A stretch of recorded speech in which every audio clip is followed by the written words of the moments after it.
All right, let's talk about one of the toughest but most important challenges in education. How do you spark real, genuine student engagement?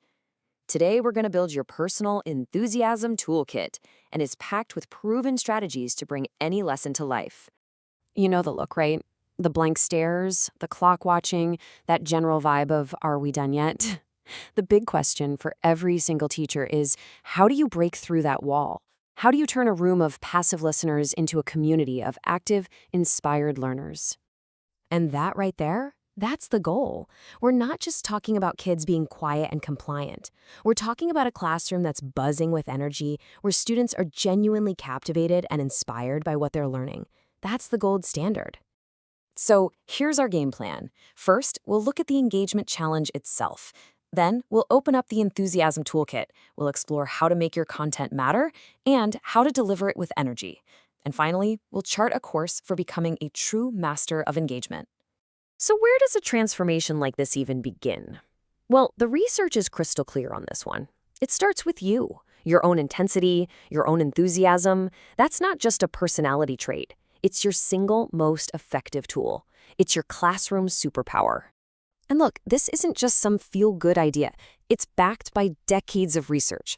A teacher's passion is literally contagious.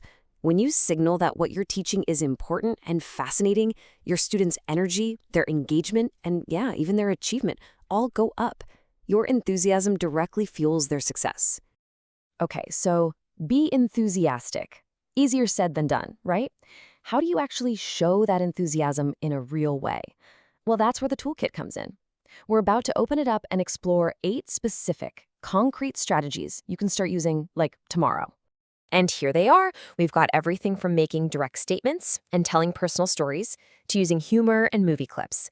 Think of each one as a different way to communicate your investment in the topic and to invite your students to get excited right along with you. Let's dive into the first set of tools. These first 4 are all about one thing: framing the content. It's about taking whatever subject you're teaching and making it undeniably relevant, interesting, and just plain unignorable. First up, and maybe the simplest one to start with, is just making a direct statement. Seriously, don't make your students guess why this stuff is important. Tell them, straight up. It's a super simple, low-effort move with a really high impact. You can make this really concrete just by asking them questions like these. When you connect a lesson on angles to architecture, or you explain how this one math concept unlocks the next 5, you give the work an immediate sense of purpose. This next tool gets a bit more personal. To make an explicit connection, you gotta know your students. If you have gamers in your class, you can connect physics to game design. If they're all talking about a big news story, you can link your history lesson to what's happening right now.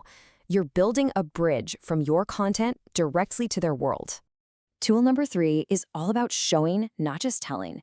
Using visuals like a quick sketch or a flowchart opens up a whole different pathway to the brain. And when you draw a concept out, you're not just making it clearer, you're modeling your own fascination with how all these ideas fit together like a beautiful puzzle. And finally, make it human. Share a story, maybe about how you totally struggled with this exact same idea, or the moment it finally clicked for you.